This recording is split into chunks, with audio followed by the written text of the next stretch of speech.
Ayat ini umum bagi siapapun, apakah terhadap agama Yahudi, Nasrani ataupun kaum muslimin, tentang bahaya taklid buta, tentang bahaya mengikuti seseorang tanpa ada hujah. Ma'asyiral muslimat yang dimuliakan Allah Subhanahu wa taala. Di sini Allah Subhanahu wa taala mengatakan, wa idza qila lahum, kalau dikatakan kepada mereka, ittabi'u ma anzalallah, ikut apa yang Allah turunkan. Qalu, mereka justru mengatakan, tidak akan pernah, kami hanya mengikuti, bal nattabi'u ma alfaina alaihi abana, hanya mengikuti apa yang telah kami buat dan nenek moyang kami buat. Awalau kana aba'uhum la yaqiluna syai'aw wa la yahtadun, walaupun mereka tidak berakal dan tidak mendapatkan petunjuk. Ma'asyiral muslimat yang dimuliakan Allah Subhanahu wa taala, kita tahu bahwa dalam beragama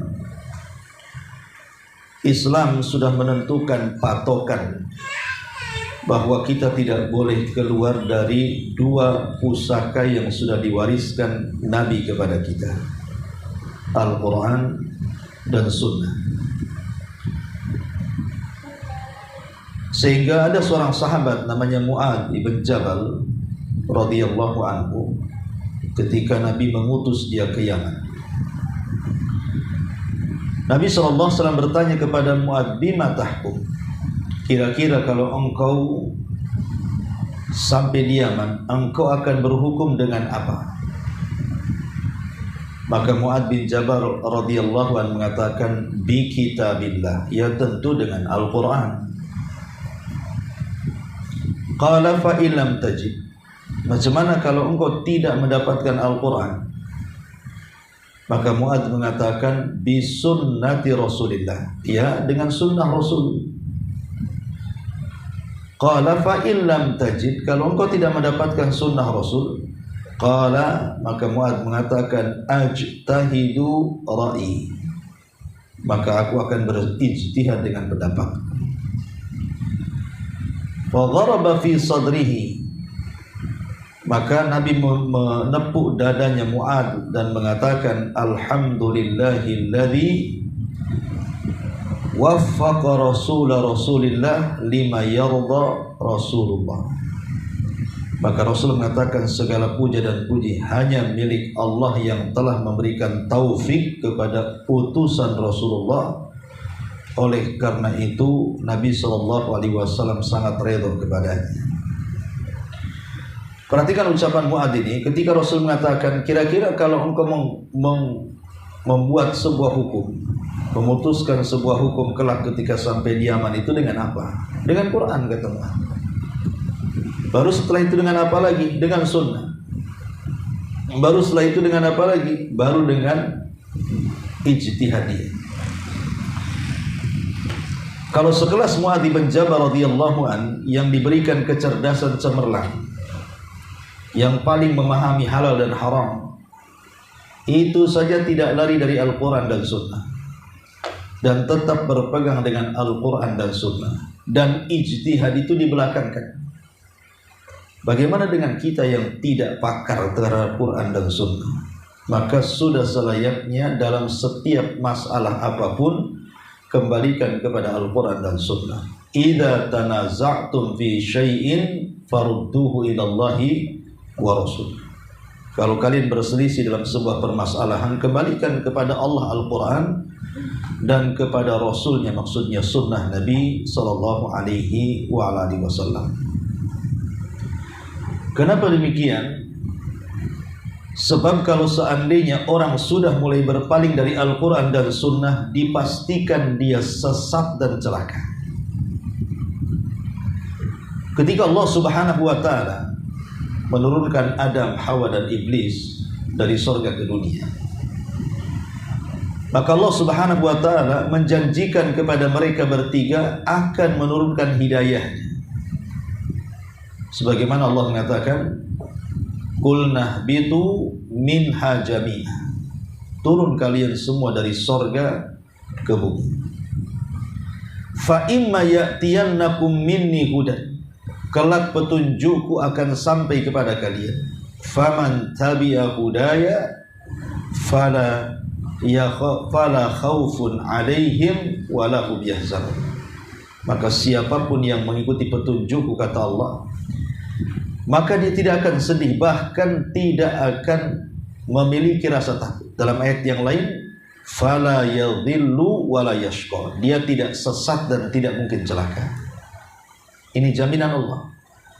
Siapapun yang mengikuti hidayah Allah tidak mungkin celaka dan tidak mungkin binasa, tidak mungkin takut dan tidak mungkin sedih. Ulama tafsir mengatakan, apa yang dimaksud hidayah di sini? Yang dimaksud hidayah di sini yang Allah turunkan adalah kitab-kitab dari langit dan utusan-utusan Rasul dari kalangan manusia. Kalau dulu Allah Subhanahu wa ta'ala mengutus Nabi Musa dan menurunkan Taurat kepada Musa, maka siapapun yang mengikuti Musa dan Tauratnya tidak mungkin celaka dan binasa, tidak mungkin takut dan bersedih hati. Kemudian setelah Musa pun meninggal dunia, datang era Nabi Isa ibn Maryam. Kemudian Allah turunkan kepada Isa Injil dan Isa diangkat menjadi Rasul.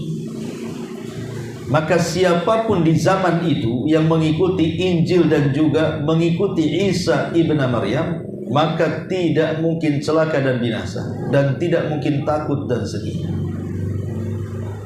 Tapi kemudian era itu semua berlalu.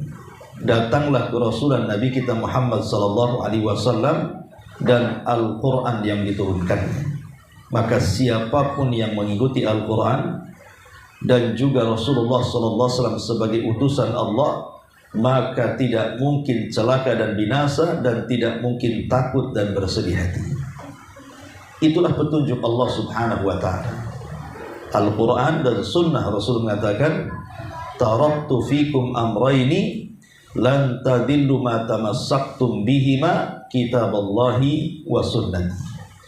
Aku tinggalkan kepada kalian dua perkara yang tidak mungkin kalian sesat apabila memegang keduanya dengan benar, Al-Quran dan sunnah Nabi sallallahu alaihi wasallam. Ma'asyiral muslimat yang dimuliakan Allah Subhanahu wa ta'ala, bertolak dari pentingnya kita berpegang dengan Al-Quran dan Sunnah ini. Dari sini kebalikannya tentang bahaya menyelisihi Al-Quran dan Sunnah. Lah salah satunya adalah berpegang dengan ajaran nenek moyang. Ma'asyiral muslimat, disebutkan di dalam kisah yang masyhur yang sudah sering saya ceritakan bagaimana kematian Abu Thalib. Salah satu yang menghalangi hidayah, kenapa Abu Thalib itu tidak mengucapkan kalimat tauhid? Kenapa Abu Thalib susah sekali mengucapkan kalimat tauhid? Itu karena Abu Thalib lebih memilih ajaran moyangnya dibandingkan hidayah yang datang kepadanya. Seolah-olah ajaran dulu itu lebih berpetunjuk dibandingkan ajaran baru. Seolah-olah ajaran lama itu lebih lurus dibandingkan ajaran baru. Makanya saat Nabi SAW berusaha mentalkinkan di telinga Abu Thalib dan mengatakan, Kul ya ammi la ilaha illallah. Katakan wahai pamanku la ilaha illallah. Kalimatun uhajju bika indallah. Satu kalimat yang aku akan berhujjah dengannya di hadapan Allah, supaya kau selamat. Tetapi Abu Thalib sekali-kali melirik musuh Allah dan Rasulnya. Kan di sampingnya ada Abu Jahal, di sampingnya ada Musayyib, di sampingnya ada Umayyah ibn Rabi. Abu Jahal ketika itu mengatakan di telinga Abu Thalib saat kematiannya itu, menjelang kematiannya, apa kata Abu Jahal? Atarghabu ya Abu Thalib, atarghabu an millati Abdul Muttalib. Wahai Abu Thalib, apakah engkau membenci agama nenek moyang sehingga engkau akan mengucapkan kalimat itu? Maksudnya tauhid. Apakah engkau membenci agama nenek moyangmu Abdul Muttalib? Jangan kau ucapkan kalimat itu. Akhirnya Abu Talib sekali-kali melirik Nabi. Padahal ingat, Abu Talib itu sepanjang hayatnya dia mengakui ajaran Rasul lebih baik dibandingkan ajaran orang-orang musyrik. Cuman karena takut celaan saja dia tak mau masuk Islam. Tapi menjelang kematiannya, walaupun semasa hidupnya Abu Talib membenarkan agama Rasul, tapi hidayah milik Allah. Ketika Rasul meminta Abu Talib mengucapkan kalimat syahadat untuk terakhir kalinya, dia tolak. Bahkan dia memilih agama nenek moyangnya berdasarkan ucapan Abu Jahal. Atarghabu an millati Abdul Muttalib. Hei Abu Talib, apakah kau akan membenci agama Abdul Muttalib? Maka Abu Talib mengatakan, tidak, aku tidak membenci agama nenek moyangku. Itulah kalimat terakhir yang diucapkan Abu Talib, akhirnya meninggal. Dari sini kita tahu yang menghalangi hidayah Abu Talib itu karena kecintaan kepada ajaran nenek moyang. Bahaya. Orang yang mengikuti ajaran nenek moyang itu terhalang hidayah, itu masalahnya. Susah dapat hidayah. Dan itu kita bisa saksikan kan, kalau ibu seandainya pulang ke kampung halaman, berusaha untuk mendakwahi keluarga. Ini tidak boleh, ini yang boleh, ini yang sunnah, ini yang tidak sunnah, ini yang tauhid, ini yang syirik. Terkadang mereka berhujah dengan nenek moyang mereka. Dari dulu lo ajaran seperti ini, kok datang ke sini mau buat ajaran baru-baru pula. Ada orang yang kemudian hujahnya seperti itu. Bukan hujahnya itu dari Quran dan sunnah, tidak. Hujahnya itu dari dulu ya seperti ini ibadahnya. Apalagi disenggol pamannya perkara-perkara yang merupakan ritual yang biasa dilakukan setiap tahun atau setiap bulan, itu makin marah tuh ya. Disitulah tak apa bahwa ajaran nenek moyang itu mengeraskan hati, bahkan menutup hidayah, seperti halnya Abu Talib ini. Padahal kalau kita lihat kisah daripada Adi ibn Hatim At-Tai radhiyallahu anhu. Jadi Adi ibn Hatim At-Tai ini dulunya seorang pendeta, seorang rabi, pendeta. Ya. Dia masuk Islam. Setelah masuk Islam, dia mendengar turun kepada Nabi SAW surah At-Taubah ayat 31. Apa ayatnya? Ittakhadhu ahbarahum wa ruhbanahum arbaba min dunillah. Mereka mengambil padri-padri mereka dan pendeta-pendeta mereka menjadi Tuhan-Tuhan selain daripada Allah. Adi bin Hatim ini heran karena dia bekas pendeta masalahnya. Kenapa disinggung kependetaan dalam ayat ini?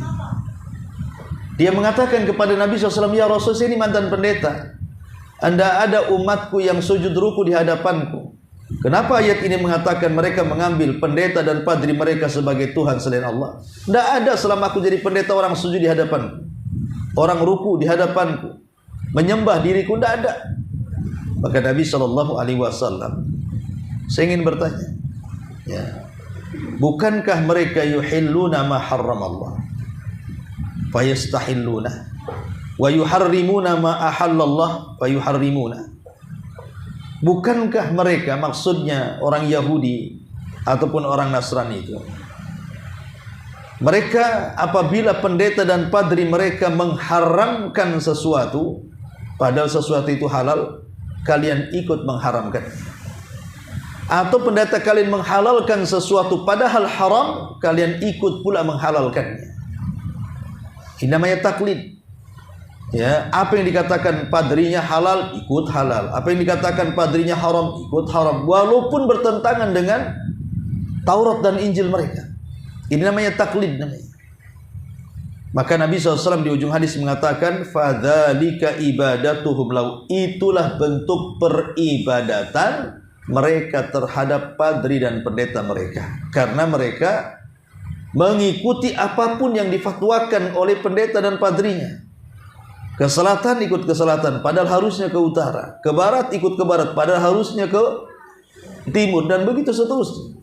Karena orang taklid ini kadang-kadang apa ya, bebal tuh gimana, susah dinasihati. Dan kita masih lihat kan hari ini ritual-ritual yang dilakukan kaum muslimin, seperti mungkin di sebagian daerah itu ada yang sampai taraf syirik. Contoh umpamanya larungan. Di sebagian pantai laut selatan itu mereka membuang kepala kerbau. Ini ajaran siapa? Ajaran siapa sebenarnya? Kalau kita tegur bahwa ini sebuah kebatilan, mereka marah dan mengatakan dari dulu juga memang ini selamatan memang harus dilakukan. Jadi mereka melihat ritual-ritual yang dilakukan oleh kakek buyut sebelumnya, walaupun itu di atas kesyirikan. Tuh bahaya taklid itu bisa sampai menyeret kepada kesyirikan. Mereka tidak sadar apakah nenek moyang dulu itu yang diikuti mereka itu punya ilmu atau tidak, mereka ulama atau bukan, mereka orang jahil atau orang pintar, mereka orang yang memang layak diambil ilmunya atau tidak. Mereka tidak tahu, yang penting ikut saja. Lah ini kan banyak di masyarakat adat-adat istiadat yang menjurus-jurus kepada syirik yang hanya katanya dan katanya. Contoh umpamanya lagi seperti orang yang sedang hamil 7 bulanan. Itu kan masih ada tuh di beberapa daerah tuh, saya lihat di YouTube itu. Yang 7 bulanan tuh Bu, apa namanya itu? Kadang kalau saya lihat di Jawa Barat itu dulu ya zaman saya kecil atau sekarang ya. Itu biasanya ada beberapa benda-benda yang harus disiapkan. Salah satunya ada janur kuning, kemudian ada pecah telur, kemudian ada kelapa muda yang warnanya putih itu, kemudian dilukis wayang Arjuna. Ya, kemudian dikasih apel, ditusuk-tusuk tuh di kelapanya itu, daun kelapanya itu, kelapa janurnya. Terus kemudian dibuat kendi. Dalam kendi itu ada uang-uangan, ya uang beneran. Zaman dulu kan pakai uang krecek banyak kan. Nanti dikasih bunga, nanti ditabur, nanti rebutan tuh uangnya. Itu zaman saya dulu. Saya pikir tidak ada filosofinya ya. Kenapa kok harus janur kuning? Karena setiap perayaan di zaman itu memang benda-benda itu ada. Janur kuning, apel, telur pecah, kemudian telur pecah, telur dipecah. Kemudian juga kelapa muda yang digambar Arjuna. Rupanya setelah saya pelajari filosofinya supaya anaknya itu kalau lahir kuning, sekuning janur kuning. Jadi tidak celeng anaknya itu, tidak hitam anaknya. Coba kalau ritualnya di daerah-daerah yang memang Allah lahirkan kulit putih kulit hitam apa mungkin jadi putih. Namanya di Afrika sana acaranya diadakan. Ya tetap aja yang keluar hitam. Bapak ibunya hitam kok mau putih, gimana ceritanya? Kemudian juga kenapa ditaruh apel gitu ya di situ? Biar matanya itu secerah apel. Kemudian kenapa digambar Arjuna? Katanya Arjuna ganteng. Perasaan kita tidak pernah ketemu. Ya itu kan di sinetron-sinetron aja sengaja dipilih yang ganteng. Lah ini kan semua kan dari segi pewayangan saja bukan budaya Islam sebenarnya. Karena Arjuna itu kan orang India, identik dengan Hindu. Jadi setelah kita juga melihat sejarah, ya wajar saja. Negeri kita kan Islam datang belakangan. Sebelumnya negeri kita memang ajarannya dinamisme, animisme kan. Hindu Buddha itu mereka duluan. Sehingga masih adalah terkontaminasi dengan ajaran-ajaran itu sehingga belum bisa meninggalkan. Padahal kebenaran itu sudah jelas di mata mereka, mengikuti Al-Quran dan Sunnah, bukan mengikuti nenek moyang. Nah dari sini juga, ataupun ritual-ritual yang lain kan, ritual-ritual yang lain kadang-kadang acara-acara tertentu kadang-kadang menghambur-hamburkan uang. Lah itu kan sebenarnya dalam Islam tidak ada. Lah kenapa kemudian ada? Yaitu sekali lagi karena Al-Quran sudah mengisyaratkan bahwa dalil mereka itu cuma satu. Beginilah ajaran nenek moyang kami. Masa mereka salah? Kan itu ya. Kalau kita bantah dengan dalil itu, apa mereka salah?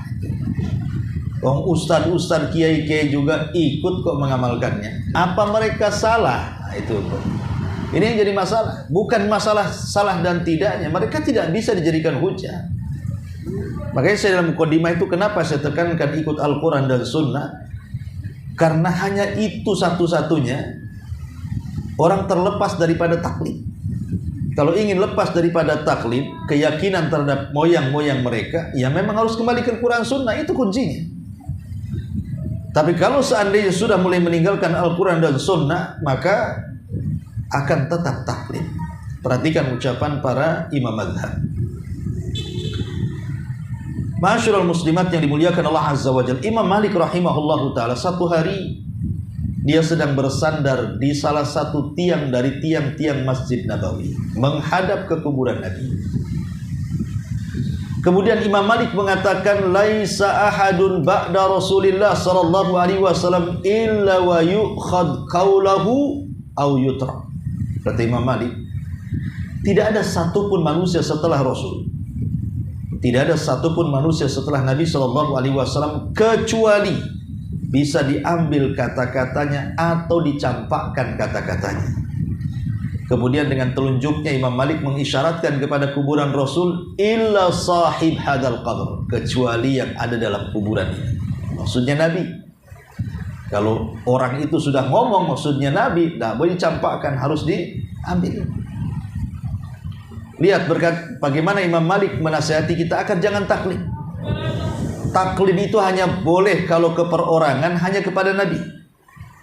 Tapi kalau ke kelompok hanya kepada para sahabat. Cuman dua. Kalau harus taklid ke individu, kepada Rasul. Kalau harus taklid kepada sebuah kelompok, kepada para sahabat, maka akan selamat. Selain kepada keduanya tidak mungkin selamat. Pamannya taklid kepada individu selain Nabi, kepada kiai, kepada habib, kepada ustadz, kepada tuan guru, tidak akan selamat. Karena ucapan mereka, kata Imam Malik, bisa diambil, bisa ditolak. Karena bisa benar, bisa salah, namanya ucapan manusia. Kalau kepada kelompok, organisasi, ya, apakah itu organisasi yang ada di negeri kita, entah NU-nya, Muhammadiyahnya, Persisnya, apalagi itu. Banyaklah organisasi Islam di negeri kita ini. Kalaupun seandainya taklid kepada satu organisasi ataupun partai, mereka juga tidak lepas daripada salah dan benar. Sehingga kalau ingin benar-benar taklid dan ingin selamat dan di dalamnya hanya ada kebenaran saja, maka taklidlah kepada sahabat. Karena kalau para sahabat sudah berkumpul, perkataan mereka menjadi hujah setelah Al-Quran dan Sunnah yang disebut dengan ijma'. Tapi kalau perorangannya bisa salah. Perorangan para sahabat itu bisa salah, bisa benar. Tapi kalau kelompok, seluruh para sahabat itu tidak mungkin salah. Karena Allah tidak mungkin membangkitkan sebuah umat seperti para sahabat, kemudian mereka berkumpul di atas kesesatan. Mustahil. Jadi boleh kita taklid, tapi kepada Rasul. Boleh kita taklid kepada golongan, tapi kepada para sahabat Rasul. Karena itulah hujah yang sesungguhnya setelah Al-Quran dan Sunnah Nabi Sallallahu Alaihi Wasallam. Adapun taklid kepada nenek moyang yang gak jelas, apalagi kemudian nenek moyang kita ini tidak dikenal keilmuan agamanya, ya mungkin mereka orang-orang yang pengagum adat istiadat tanpa ada pengetahuan agama, maka akan lebih sesat lagi kondisinya. Ma'asyiral muslimat yang dimuliakan Allah Subhanahu wa taala. Kemudian juga ucapan Imam Syafi'i rahimahullahu taala. Apa kata Imam Syafi'i? Ajma'al muslimuna ala anna man istabana lahu sunnata Rasulillah sallallahu alaihi wasallam lam yahilla lahu an yada'aha liqauli ahad.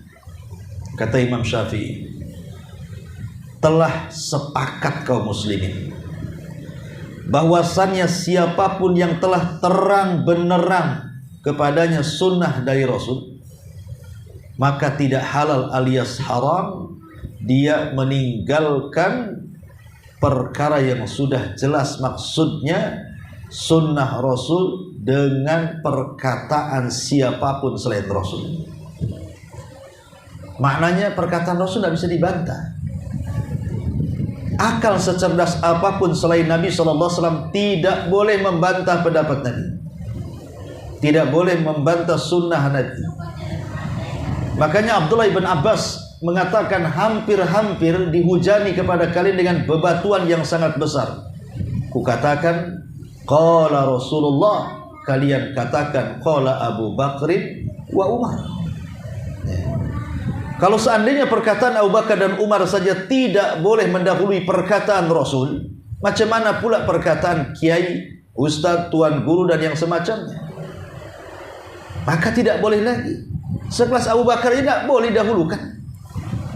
Bahkan otak secerdas Umar saja mengajarkan kepada kita untuk taklid itu hanya kepada Rasul. Ketika dia mencium Hajar Aswad, dia mengatakan, "Heh batu," kata Umar, "aku tahu kau seonggok batu, tidak mendatangkan manfaat dan madarat. Kalau aku tidak pernah melihat Rasul mencium kamu, buat apa aku cium kamu?" katanya.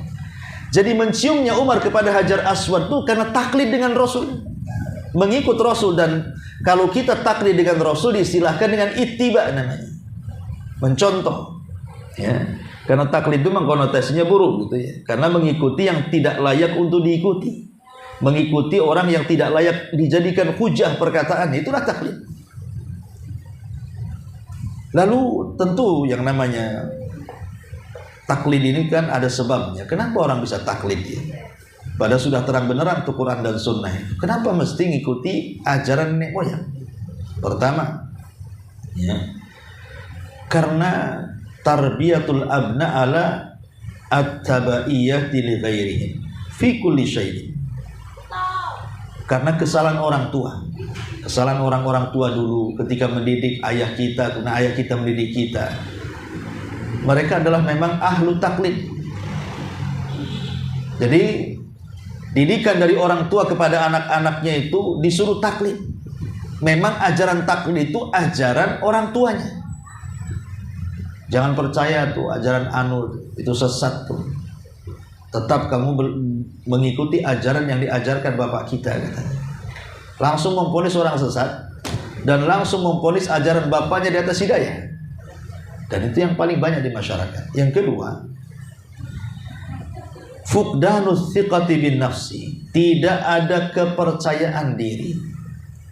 Dan itu akibat tidak memiliki pengetahuan ilmu. Akhirnya nggak yakin dengan ajaran yang ia yakini, akhirnya ikut orang.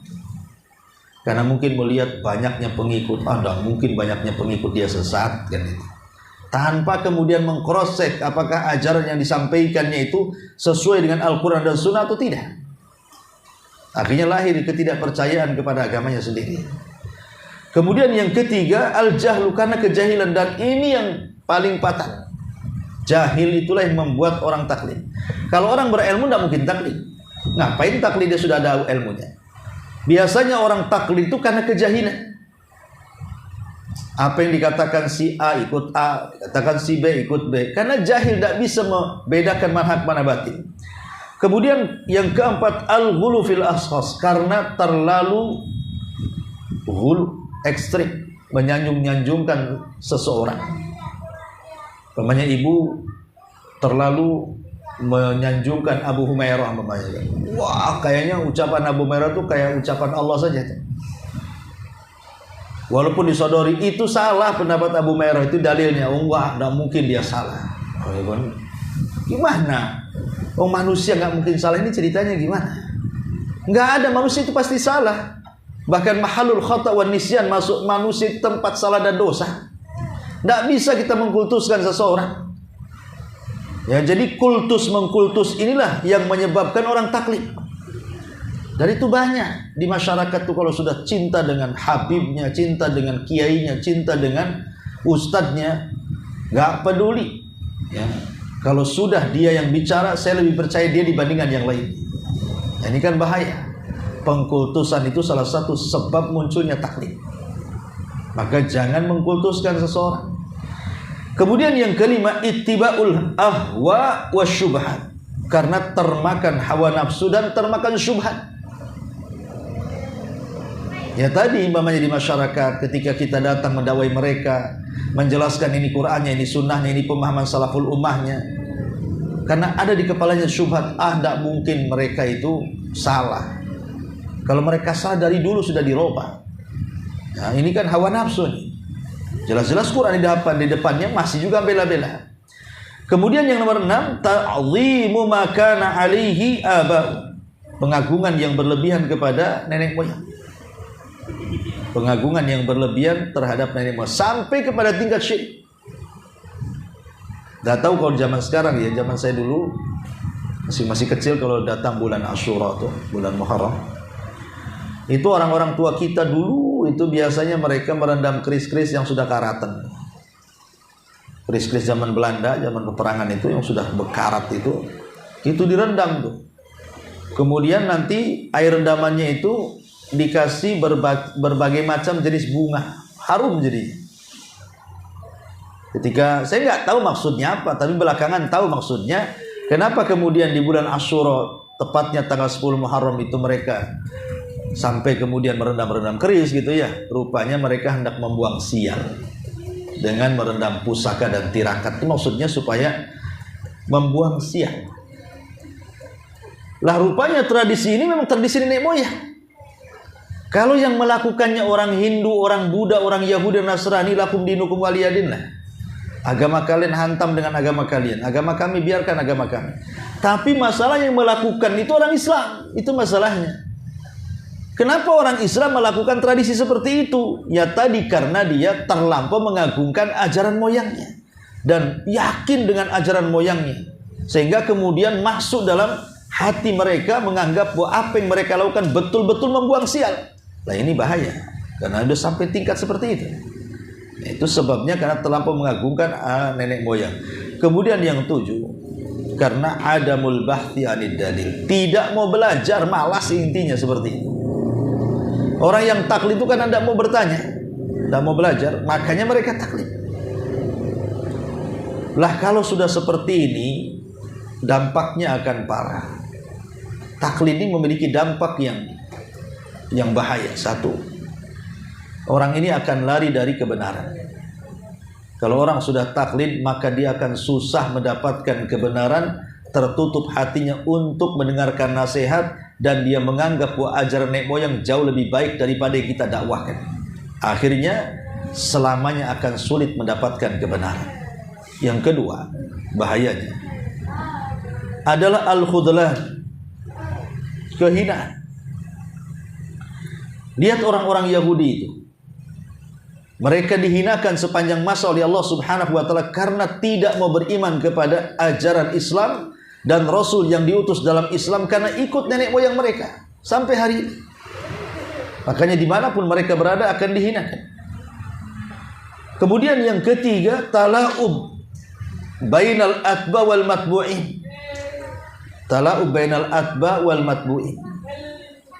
Ini seolah permainan antara yang diikuti dan yang mengikuti, mempermainkan agama. Harusnya yang diikuti memberitahu ini yang benar, ini yang salah, ini yang hak, ini yang batil, ini dalilnya. Tidak, sengaja ditutupi kebenaran itu supaya dia disembah. Ya, dia memang tidak mengatakan sembah saya, tetapi kenyataan yang ada seperti perkataan Adi Ibn Hatim tadi. Kata kiainya A, yang lainnya mengatakan A, walaupun Al-Quran dan Sunnah B. Kata kiainya B, ikut B, walaupun Al-Quran dan Sunnah mengatakan A. Ini kan bahaya kalau seperti ini. Si kiainya menyembunyikan kebenaran, yang pengikutnya mengikut karena kejahilan. Dua-duanya buruk. Jadi satu karena kejahilan, satu karena ingin menipu manusia. Kemudian juga bermain-main dengan agama. Bahaya taklid ini main-main dengan agama. Seolah-olah ajaran Islam itu tidak ada patokan yang baku, padahal sudah ada Quran dan Sunnah. Kemudian juga bisa menyebabkan permusuhan. Permusuhan. Dulu ta'assub terhadap madhab itu luar biasa. Dulu itu pernah terjadi. Bagaimana fanatik madhab itu sampai mengharamkan tidak boleh menikahkan wanita yang bermadhab Syafi'i dengan wanita yang bermadhab Hambali. Wanita yang bermadhab Hambali tidak boleh menikah dengan wanita yang bermadhab Hanafi, dan begitu seterusnya. Sampai inilah ada masa dulu itu fanatik dengan madhab itu luar biasa. Sampai perang. Sampai perang. Baik perang fisik ataupun perang hujah. Sehingga akhirnya masing-masing madhab untuk mempertahankan ekstensi kemadhabannya itu, maka sampai berani membuat hadis palsu. Itu pernah terjadi. Sampai membuat hadis palsu supaya apa?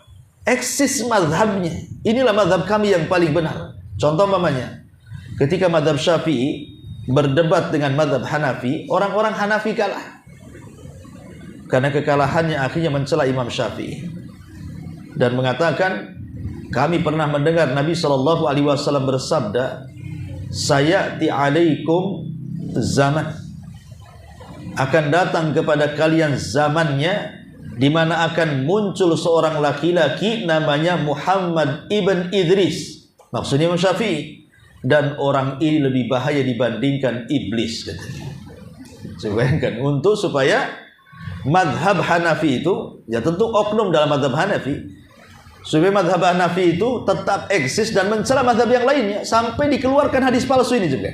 Akan muncul kepada kalian seorang laki-laki namanya Muhammad ibn Idris, dia lebih jahat dibandingkan iblis. Muhammad ibn Idris itu nama lain Imam Syafi'i, mencela Imam Syafi'i. Kemudian madhab Malik, mereka pun merasa bahwa mereka paling benar. Akhirnya mereka membuat hadis palsu dan mengatakan, laula Malik lakana dinu halik, kalau bukan karena Imam Malik agama ini akan hancur, katanya. Kemudian mazhab Syafi'i tak mau kalah, buat juga hadis palsu. Apa hadis palsunya? Fawasiyati li ummati an tatasyaffa'u, kami mendengar bahwa Rasul berwasiat kepadaku agar setelah kematiannya bermadhablah dengan madhab Syafi'i, katanya. Hambali juga mengatakan fawasiyati li ummati an tatahambalu, oh bukan begitu hadisnya, tapi Rasul berwasiat agar kalian bermadhab Hambali, gitu. Jadi masing-masing madhab akhirnya membuat hadis-hadis palsu tuh. Saking fanatiknya dengan madhab. Tidak boleh saling menikahi, tidak boleh bicara, dihajar betul. Ya. Dulu ada masa-masanya seperti itu, tapi alhamdulillah sekarang sudah mulai berkurang. Di Damaskus itu bahkan ada sebuah masjid, itu semua madhab bergantian sholat. Bapaknya nih sholat duhur, Syafi'i dulu sholat. Nanti nunggu tuh yang Maliki keluar, Maliki masuk. Nanti Maliki keluar, Hambali masuk. Hambali keluar, Hanafi masuk. Subhanallah, saking fanatiknya madhab, tidak mau sholat orang yang Hambali di belakang Syafi'i. Yang Syafi'i tidak mau sholat di belakang Maliki, maunya gerombolan masing-masing. Ini kan tidak boleh seperti ini. Apa yang menjadikan mereka sholat di belakang madhab Syafi'i? Apakah kemudian tidak sah sholatnya? Itu tidak lain karena taklid. Akhirnya ibadah saja sampai jadi main-main itu jadinya, kan? Kan tidak ada masalah imam kita madhab yang Hambali, kita Syafi'i. Atau mamanya imamnya Syafi'i, kita Hambali. Atau imamnya Maliki, kita Hanafi. Tidak ada masalah kok. Apa masalahnya? Madhab itu hanya untuk mendekatkan kita kepada pemahaman saja, bukan dijadikan hujah. Lah itu tidak lain karena taklid. Maka di negeri kita ini kadang-kadang benih-benih taklid sudah banyak. Ya, kita harus Syafi'i. Di negeri kita yang tidak bernama Syafi'i, hijrah saja sana ke Arab, katanya. Lah, diusir pula kan itu. Ternyata ketika dia ke Arab, ditinggalkan madhab Syafi'inya. Sholat di belakang orang kunut, tidak kunut.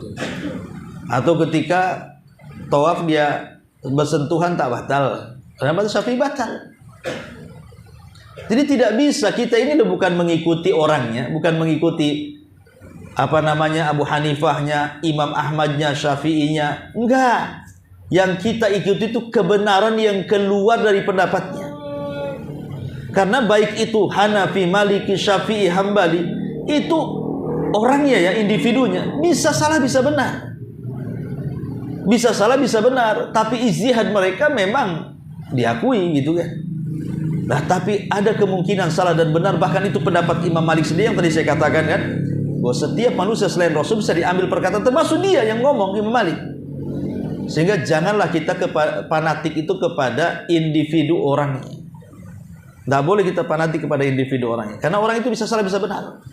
Tapi fanatiklah dengan dalil yang kuat yang menjadikan pendapatnya. Dari sini maka kita ambil benangnya bahwa kita boleh mengikuti mazhab apapun selama yang kita ikuti dalilnya bukan orangnya. Ya, saya lebih cenderung dalam hal ini pendapat ini karena menurut saya dalilnya kuat. Tapi dalam hal ini saya cenderung dengan mazhab ini karena dalilnya kuat. Kan enak tuh kalau seperti itu. Ya. Karena madzhabul arba, mazhab 4 sendiri itu kan guru dengan murid itu. Imam Malik gurunya Imam Syafi'i. Imam Syafi'i gurunya Imam Ahmad. Bahkan Imam Syafi'i pun berguru kepada Imam Ahmad. Kalau masalah hadis, Imam Syafi'i mengambil hadis dari Imam Ahmad. Kalau masalah fikih, Imam Ahmad mengambil fikih daripada Imam Syafi'i. Jadi sebenarnya madzhabul arba itu guru sama murid. Imam Malik juga pernah belajar kepada Abu Yusuf, muridnya Abu Hanifah. Lalu kenapa kemudian kalau imam-imamnya ini bersahabat satu dengan yang lainnya, kalaupun ada perselisihan tidak dianggap masalah bagi mereka? Kenapa kita selaku pengikut mazhabnya kadang-kadang panas dingin tuh gara-gara diselisih mazhabnya? Maka Imam Ahmad ketika ditanya, ya Imam, bagaimana pendapatmu kalau engkau sholat di belakang imam yang kunut subuh? Apa kata jawaban Imam Ahmad? Angkat kedua tanganmu dan aminkan. Ya, seperti itu. Jangan membuat fitnah di masyarakat. Ya, karena mentang-mentang ikut sunnah gitu kan. Orang semua kunut, kita tak mau kunut. Akhirnya membuat tidak khusyuk orang sholat lain, lirik-lirik. Aneh orang ini. Ajaran apa ini? Jauh-jauh rupanya pulang bawa ajaran sesat pula kan. Nah, nggak bisa. Selama itu tidak membatalkan sholat dan selama itu tidak mengundang fitnah, apa masalahnya lakukan? Dan Imam Ahmad ngomong begitu. Bagaimana kalau anda sholat di belakang orang yang kunut? Kata Imam Ahmad, tangan, angkat tangan, aminkan. Karena imam itu dijadikan untuk diikuti dalam perkara-perkara yang ada dalil. Dan masalah kunut sendiri kan dipertentangkan masalah sahih dan tidaknya sebuah hadis. Bukan tidak ada dalilnya yang kunut itu, ada dalilnya. Cuman bagi yang tidak kunut hadisnya lemah, bagi yang kunut hadisnya sahih, itu saja masalahnya. Nah ini kadang-kadang saking taklidnya ya dengan guru-gurunya, akhirnya nanya, subuh di sini ada kunutnya nggak? Ada? Nggak mau sholat di sini saya. Nanti terbalik yang satunya. Ini sholat di sini ini berkunut nggak nih? Tak ada kunut. Nggak mau, saya mau sholat di sana kunut. Di sini bukan Syafi'i, Hambali berarti. Jadi nggak begitu. Ya. Jadi ajaran ini jadinya sempit. Jadi kalau seandainya agama itu dikotak-kotak dengan mazhab, itu akibat taklid masalahnya. Makanya taklid ini sangat bahaya sekali. Maka untuk menghindari taklid ini, maka kembalilah kepada Al-Quran dan Sunnah Nabi Sallallahu Alaihi Wasallam. Masyarul muslimat yang dimuliakan Allah Subhanahu Wa Taala. Tentu taklid juga ada dua. Ada taklid yang tercela, ada taklid yang terpuji. Kapan tercela dan kapan terpuji? Jadi kalau taklid yang tercela itu boleh jadi satu, dia berpaling dari apa yang diturunkan Allah. Jelas Quran dan sunnahnya, tapi ditinggalkan karena memilih pendapat gurunya. Kemudian juga bisa jadi bentuknya adalah taklid yang tercela ini, dia taklid kepada orang yang ditaklidinya, padahal jelas-jelas dia orang jahil, gak punya ilmu ya. Ataupun taklid kepada orang yang sama sekali perkataannya bukan hujah. Ini semua taklid yang tercela. Adapun taklid yang terpuji adalah taklidnya orang-orang awam kepada para ulama yang mereka memang memiliki kapasitas ulama. Jadi kalau ibu mengikuti mamanya, siapa pendapat ulama kita, seperti ulama-ulama yang ma'ruf, Syekh Utsaimin ya, atau sebelum Syekh bin Baz dan masyayikh yang lainnya umpamanya, maka itu terpuji. Karena memang kita orang awam, bukan pandai bahasa Arab, tidak pandai baca kitab, ya hanya bisa dengar dari ustadz, ya kan? Maka kalau yang diikuti itu betul-betul ulama rabbani, ulama-ulama yang memang menginginkan kebaikan umat, maka itu taklid yang terpuji bagi orang awam. Ya. Tapi kalau bagi orang alim, penuntut ilmu, ya harus diteliti, karena belum tentu fatwa ulama benar semua. Ya, dan tidak juga salah semua, ada benarnya, ada salahnya. Taib masyarul muslimat yang dimuliakan Allah Subhanahu wa taala. Di sini Allah Subhanahu wa taala mengatakan, "Wa idza qila lakum ittabi'u ma anzalallah." Apabila dikatakan kepada mereka apa yang Allah turunkan. Ya, berupa Injil, Zabur, Taurat, Quran, itu kan kitab-kitab yang Allah turunkan. ikuti ini kitab-kitab ini, tentu di zamannya masing-masing ya. Ya, Injil di zaman, Taurat di zamannya, Zabur di zamannya, Injil di zamannya. Sekarang eranya Quran. Ya, jadi ikutilah apa yang Allah turunkan Al-Quran. Qalu, sebagian orang ada yang enggan mengikuti Quran dan mengatakan ma nattabi ma alfaina alaihi aba'ana. Tidak, kami hanya mengikuti apa yang didapati moyang-moyang kami saja. Kemudian Allah mengatakan walau kana aba'uhum la ya'qiluna syai'an wa la yahtadun. Walaupun bapak-bapak mereka itu sebenarnya tidak memiliki pengetahuan.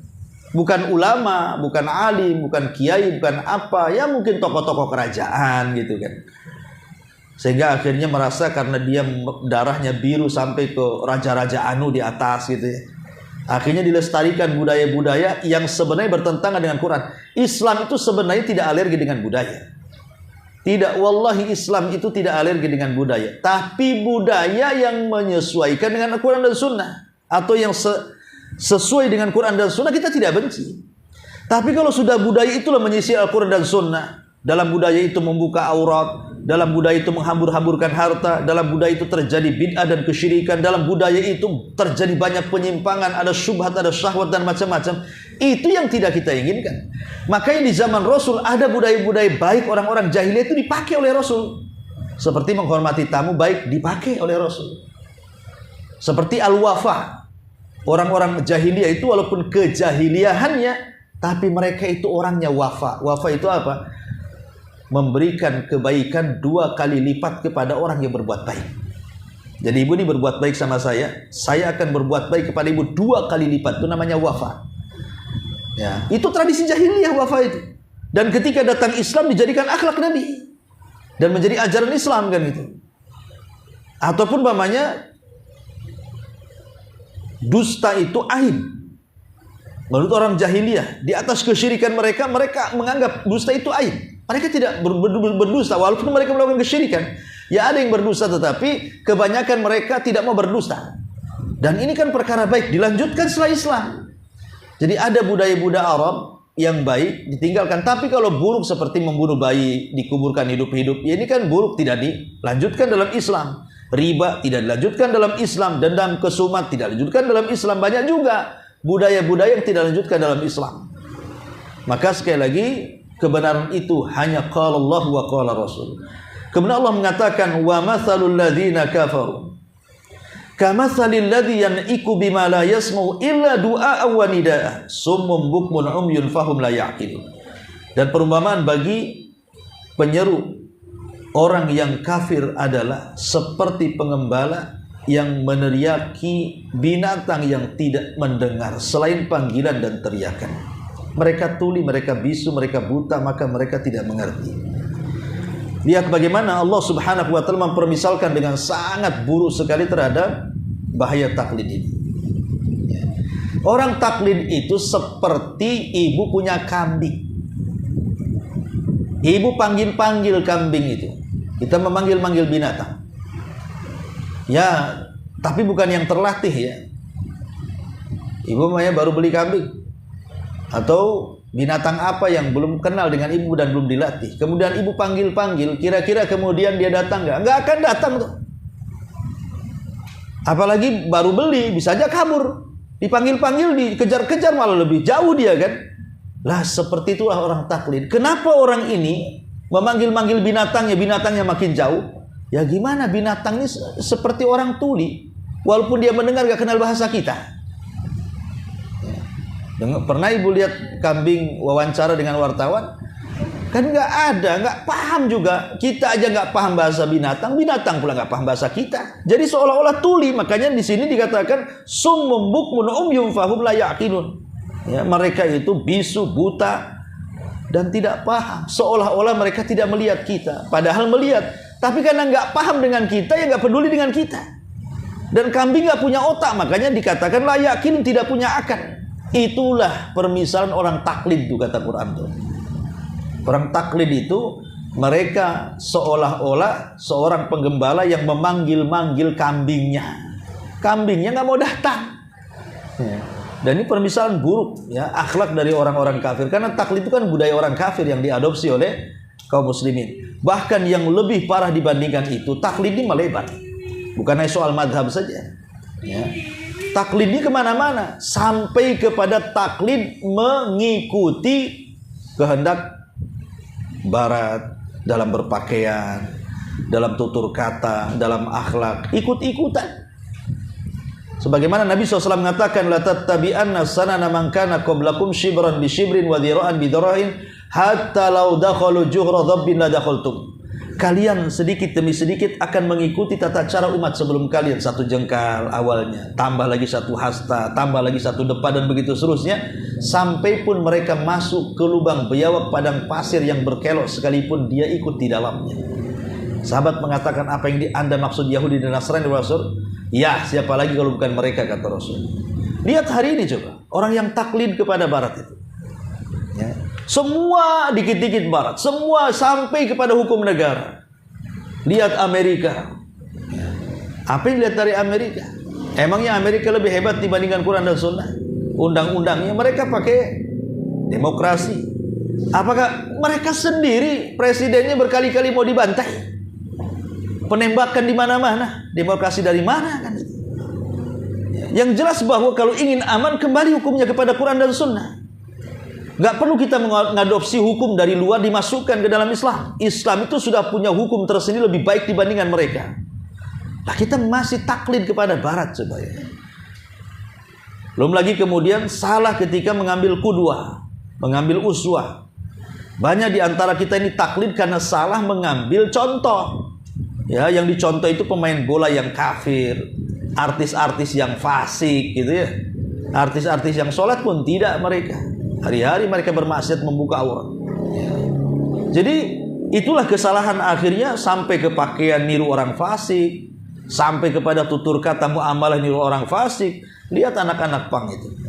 Kalau mereka bukan Islam, terserah mereka, mau dibuat jengger ayam kepalanya juga. Tapi karena mereka orang Muslim, kenapa coba? Karena tidak ada keluarga yang membimbing mereka. Ya kayak gitu udah jadinya. Ikut-ikut kan, ditato, diwarnai, disemir, iya kalau bagus.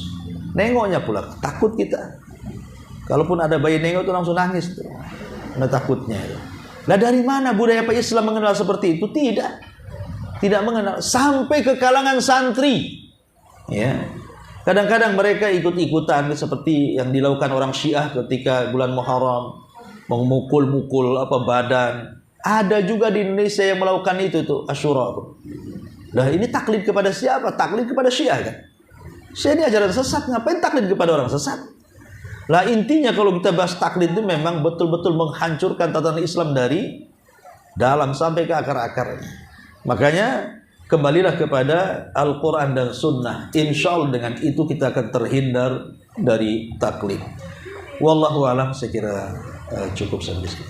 Tapi sebelum saya tutup, silahkan kita buat tanya jawab dan ada pembagian hadiah di sini. Assalamualaikum warahmatullahi wabarakatuh. Waalaikumsalam. Apa Ustaz, tadi kan kita dilarang untuk taklid, terutama dengan dalam taklid kita. Bagaimana dengan kita sebagai seorang mukallaf yang selalu mengikuti pendapat ulama pada satu sisi, dan sampai kapan kita diperbolehkan berada dalam hal ini Ustaz? Dan terus ketika kita mendapatkan pendapat dari ulama yang lain yang jauh lebih kuat dan kemudian kita beralih kepada pendapat itu, dan bagaimana status amal kita yang kita lakukan berdasarkan mengikuti pendapat ulama yang lama? Nah, Ustaz. Ya, alhamdulillah, tidak ada masalah. Imam Syafi'i, dia punya karya yang satu karya dengan karya yang lainnya berputar 180 derajat. Ketika dia di Basrah, dia memberikan fatwa lain sesuai dengan ijtihadiyah di Basrah yang disebut dengan Qaul Al-Qadim. Kemudian hijrah ke Mesir, rupanya dia robah fatwanya 99%, hanya 1% yang tidak dirubah fatwanya. Itu sekelas Imam Syafi'i, meninggalkan pendapat lamanya, mengambil pendapat barunya, dan yang disisakan cuma 1%, yang 99 dirubah semuanya. Artinya tidak ada masalah. Terkadang hari ini kita menganggap ini yang benar menurut keyakinan saya. Tahu-tahu setelah berdebat atau mendapatkan info atau membaca rupanya yang itu pula yang benar. Kita tinggalkan. Karena kalau kita tetap mengamalkan setelah tahu kebenaran jatuh ke taklid juga jadinya. Maka segera pindah kepada yang benar. Bahkan Imam Syafi'i itu pernah berdebat dengan seorang ulama, saya lupa, tentang makna quru. Makna quru itu maksudnya apakah wanita yang diceraikan itu masa idahnya itu kan 3 quru. Apa sih makna quru? Ada yang mengatakan suci dari haid, ada yang mengatakan haid itu sendiri. Ada yang mengatakan 3 kali haid berarti suci dan habis masa idahnya. Ada yang mengatakan bukan haid tapi suci dari haid. Ya. Kalau suci dari haid berarti ada tambahan hari. Ya, tapi kan tidak banyak harinya. Ya, tapi kalau haid semata-mata haid saja, haid yang ketiga keluar, haid yang ketiga sudah boleh nikah dia kan. Nah, tapi kalau pendapat yang kedua tidak boleh, walau haid yang ketiga keluar darah tidak boleh menikah sampai betul-betul suci. Kalau umpamanya haidnya 5 hari, ya berarti ada penambahan hari di situ. Bagi yang memahami suci dari haid. Lah Imam Syafi'i berpendapat bahwa quru itu adalah haid. Lawan debatnya mengatakan bahwa quru itu suci dari haid. Akhirnya saling-saling berargumen antara Imam Syafi'i dan lawan debatnya itu. Belakangan apa? Kata Imam Syafi'i, aku lebih cocok dengan pendapat.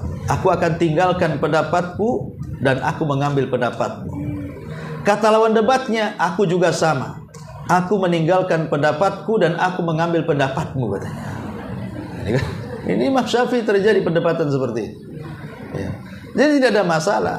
Lalu bagaimana dengan amalan yang sudah dilalui sebelum dia mengetahui ada yang lebih benar daripada itu? Tetap dibalas. Ingat ketika para sahabat sholat di Kuba, itu menghadap ke Baitul Maqdis, padahal sudah ada syariat menghadap ke Ka'bah.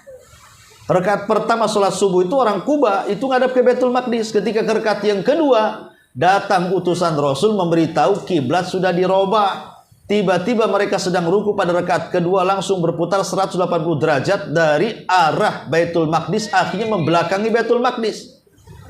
Itu kan berputar sangat tajam tuh kan. Mereka bertanya, Rasul, gimana dengan rakaat pertama? Kami tidak tahu bahwa kiblat sudah dipalingkan. Kami tahunya setelah rakaat kedua turun ayat, Allah tidak akan menyia-nyiakan sholat kalian. Artinya tetap rakaat kedua dan pertama dapat pahala. Ya, tetap Allah tidak menyia-nyiakan sholat kalian. Wallahu a'lam. Satu lagi Ustaz, Ya. yang mungkin akan menjadi sebuah kendala bagi kita yang baru belajar ini, di mana kita sering mendengar penjelasan dari karakter ataupun kita menonton YouTube dari penjelasan ulama. Untuk ketika terjadi perselisihan pendapat antara ulama A dan ulama B, kita disuruh untuk mengambil pendapat yang terkuatnya. Jadi muskil adalah kita sendiri karena baru belajar, kita tidak paham, kita tidak tahu untuk pendapat mana yang mendekati kebenaran dan pendapat mana yang sedikit pendalilannya. Jadi bagaimana status kita saat itu, Ustaz?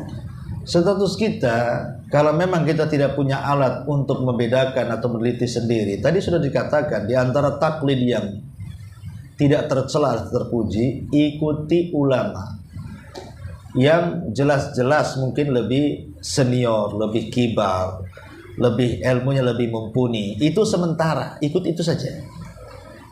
Ya, umpamanya ada, kalau dibanding-bandingkan dari satunya Abu Humairah, satunya ya. Dalilnya umpamanya, karena saya yakin dia lebih alim. Nah, gitu maksudnya. Nah, jadi menurut ibu mana ya? Ulama mana yang cocok gitu kan, yang mungkin kredibilitasnya bagus dibandingkan yang lainnya. Nah, itu maksudnya seperti itu. Itu permulaan bagi para thalabatul ilmi. Ya, jadi pakai akal dulu. Ya tentu saya milih yang lebih alim lah dibandingkan dia. Gitu. Nah, seiring waktu maka kita dituntut belajar. Nah, dituntut belajar supaya belajar ini lama-lama kan akan terurai itu kejahilannya, akan terurai buntu-buntu di kepala itu. Karena seiringnya dengan bertambah ilmu pasti akan bertambah luas wawasannya. Dari situ nanti kita bisa itu untuk memilah-milah, oh ini pendapat ini kuat namanya, yang ini nggak kuat.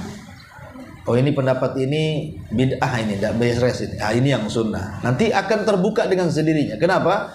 Karena Rasul yang mengatakan man yuridillahu khairan yufaqihu fiddin. Siapa yang menghendaki kebaikan dalam hidupnya, Allah cerdaskan dengan ilmunya. Wallahu alam. Taib, dengan berakhirnya kajian ini ada 3 hadiah biasa kita buat tanya jawab. Pertanyaan yang pertama tentang bahaya daripada taklid. Sebutkan satu saja, bahaya taklid itu apa? Paling pojok. Ahsanti, masya Allah. Berpaling dari kebenaran. Bisa nambah lagi satu lagi? Bahaya taklid? Yang mana satu yang ngomong nih? Kalau nggak ngacung jawab nggak dapat hadiah. Iya.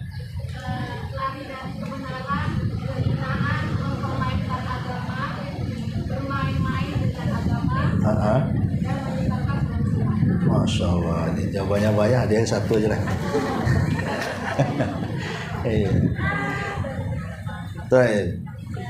Kemudian yang ketiga, sahabat yang diutus oleh Rasul ke Yaman siapa namanya? Sahabat yang diutus oleh Rasul ke Yaman namanya siapa? Siapa yang mau jawab? Adi bin Hatim ya. Salah itu. Anda belum beruntung kayaknya.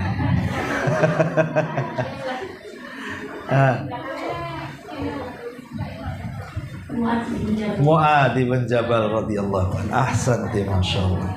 Subhanallah wa bihamdika, asyhadu an la ilaha illa anta, astaghfiruka wa atubu ilaik. Allahu ta'ala alam.